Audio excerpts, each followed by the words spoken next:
Je pouvais pas imaginer ni rêver ce que je fais aujourd'hui. Je passe mes journées avec des tissus dans les mains, que ce soit pour la confection d'accessoires et aussi pour la confection des bijoux.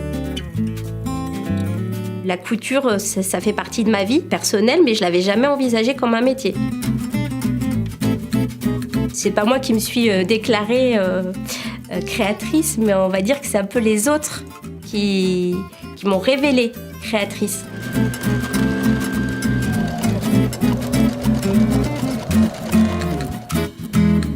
Moi, j'ai fabriqué ça dans mon coin toute seule et après, je vous le montre.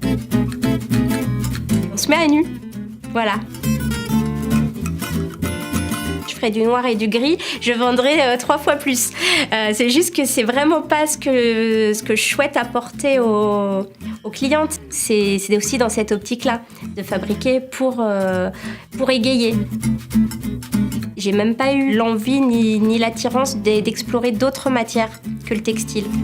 C'est chaleureux, ça permet de se tromper aussi, le textile. Voilà, on peut le froisser, on peut le repasser, ça redevient droit. C'est indulgent aussi comme matière.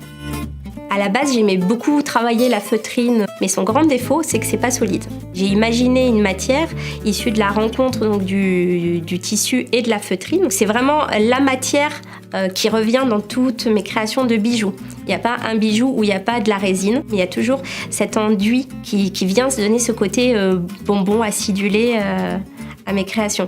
C'est un procédé technique que j'ai inventé, donc du coup, je me suis créé mon procédé.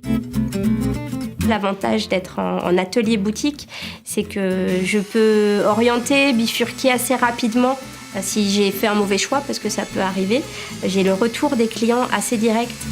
Ça m'intéresse de voir comment une personne va prendre un objet. Pas forcément le porter, mais ne serait-ce comment le prendre. Ça m'est arrivé, par exemple, pour le col, une cliente qui est repassée, elle avait trouvé une idée super originale avec un foulard de le mettre et ça faisait complètement autre chose à laquelle j'avais jamais pensé. Mais c'est ça aussi, c'est que c'est un petit bout de moi, mais après, ça vit, ça suit son cours. C'est pas une fois que je l'ai fabriqué qu'il est terminé. Ça s'achève aussi avec la relation que l'objet va avoir avec la personne qui le porte. Que ce soit un bijou, des boucles d'oreilles, un collier, un foulard, un col. C'est toujours une excitation et une pudeur de le mettre en vente. Même si ça fait 10 ans que je fais des créations et que j'ai des retours assez positifs, voire même très enthousiastes pour certains.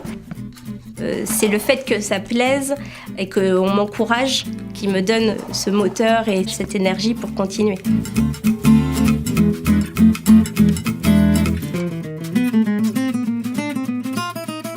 Il y a une petite part de moi dans chaque création, vraiment.